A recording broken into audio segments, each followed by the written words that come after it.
দেশের ইতিহাসে সবচেয়ে ভঙ্গুর অর্থনীতি, দুর্বল বিভাজিত জনপ্রশাসন এবং অবনতিশীল আইন শৃঙ্খলা পরিস্থিতির মধ্যে বর্তমান সরকারকে কাজ শুরু করতে হয়েছিল।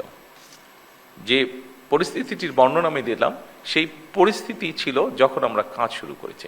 অবশ্যই আমি দৃঢ়ভাবে বিশ্বাস করি আপনাদের সহযোগিতায় অনেকখানি সেই পরিস্থিতির আমরা পরিবর্তন করতে সক্ষম হয়েছে এই 2.5 মাসে।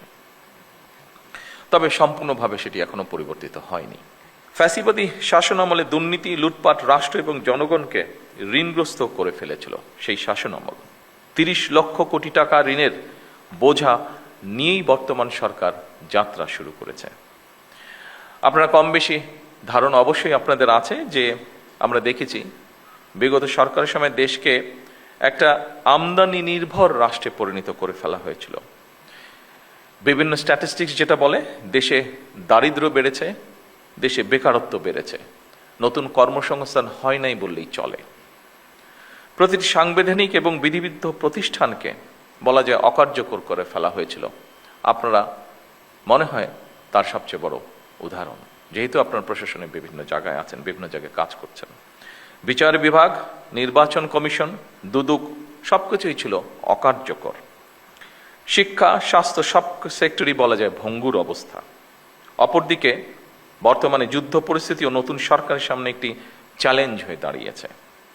যুদ্ধ পরিস্থিতি থেকে হয়তো এই মুহূর্তে পৃথিবীর কোনো দেশই রক্ষা পায়নি, সব দেশই কম বেশি এফেক্টেড হয়েছে, বাংলাদেশে এফেক্টেড হয়েছে। তবে জনগণের ভোগান্তি না বাড়িয়ে আমরা সকলে মিলে কিভাবে পরিস্থিতির মোকাবেলা করা যায় সেটি হচ্ছে আমাদের চেষ্টা বা অব্যাহত চেষ্টা সেটা, এবং আপনাদের সহযোগিতায় সেই চেষ্টা আমরা অব্যাহত রেখেছি।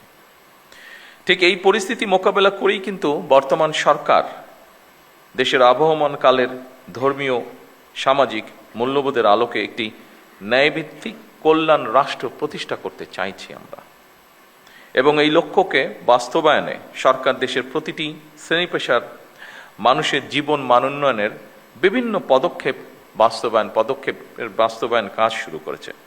সরকার ইতিমধ্যে একটি নীতিমালার ভিত্তিতে জনপ্রশাসন অর্থাৎ আপনাদের মাধ্যমেই কৃষক কার্ড, ফ্যামিলি কার্ড, স্পোর্টসের যে বিষয়টি সহ দেশে ইমাম, মুয়াজ্জিম এবং অন্যান্য ধর্মীয় গুরুদেরকেও প্রতি মাসে আমরা সম্মানের যে ব্যবস্থা করেছি সেই কার্যক্রমগুলি শুরু হয়েছে, যা শুরু করেছি আমরা আপনাদের মাধ্যমে।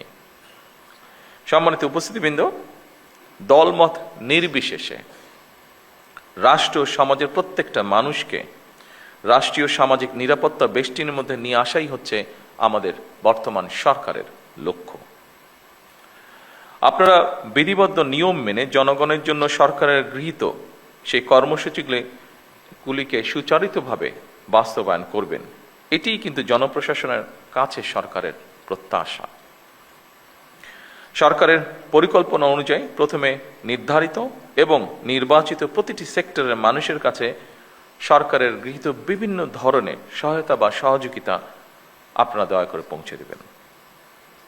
দেশকে বন্যা খরা থেকে মুক্ত রেখে সরকার সুষ্ঠু পানি ব্যবস্থার মাধ্যমে প্রায় সারা বছর কৃষকদের সেচ সুবিধাও নিশ্চিত করতে চায়, এবং এই লক্ষ্যেই সরকার এক্সকাভেটর যেটি আছে, মেশিনটি যেটি আছে, এটার পরিবর্তে জনগণকে যতটুকু সম্ভব সম্পৃক্ত করে সারা দেশে আমাদের যে 20,000 কিলোমিটার খাল খননের পরিকল্পনা রয়েছে আগামী 5 বছর, এই কাজটি আমরা করতে চাইছি। কারণ মেশিনের পরিবর্তে আমরা যদি যতটুকু সম্ভব মানুষকে সম্পৃক্ত করি, আমরা কৃষিপ্রধান বাংলাদেশকে পুনরায় কৃষি বিপ্লবের দিকে নিয়ে যেতে চাই।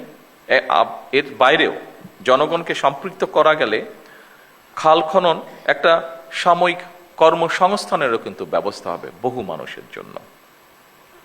এর বাইরেও জনগণের মধ্যে সামাজিক সংহতি এবং সম্প্রীতি সৃষ্টিতেও এই খাল খনন ভূমিকা রাখবে, যার প্রতিফলন বা যার বাস্তবায়ন আমরা অতীতেও দেখেছি। সেজন্যই আমরা এটি করতে চাইছি।